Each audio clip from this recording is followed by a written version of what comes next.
திவ்ய பிரபந்தம் பெரியாழ்வாரிலிருந்து தொடங்குகிறது. உண்மை. ஏன் முதலாழ்வார் 3 வருடம் தொடங்கல? ஏன்னா பொங்கும் பரிவாலே வில்லிபுத்தூர் பற்றபிரான் பெற்றான் பெரியாழ்வார் என்னும் பெயர் மனோல மாமுனிகள் சொல்கிறார்.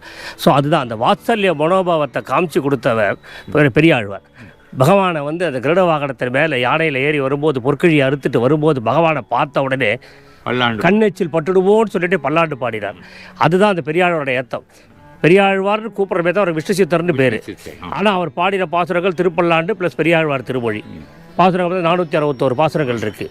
அதை அப்படி பார்த்தா நம்மாழ்வார் வந்து திருவாய்மொழி 1000க்கு மேற்பட்ட திருமங்கி ஆழ்வார் பாடினார். ஆனால் அவள் நம்ம பெரிய ஆழ்வார் அவரை கூப்பிடலை. இவர் கூப்பிட்டதுக்கு காரணமே அந்த வாத்சல்ய மனோபாவம். யசோதையோட தன்மையிலேயே பாடி கண்ணனையே பாடினார். நீராட்டம் பாடினார், காப்பீடில் வச்சார், அவரை தொட்டில் இட்டார். ஒவ்வொன்றும் அம்புலி பருவம் ஒவ்வொன்றா பாடி கண்ணனையாகவே பாவிச்சதுனால அந்த பெரியாழ்வார் பாசுரம்.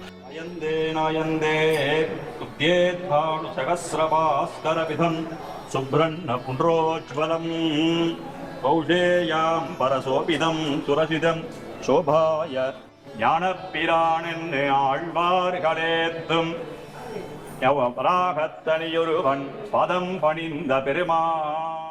இந்த திருக்கோயிலை பற்றிய முழு விவரங்களை தெரிந்து கொள்ள எங்களுடைய கோ டெம்பிள் யூடியூப் சேனலில் பாருங்கள்.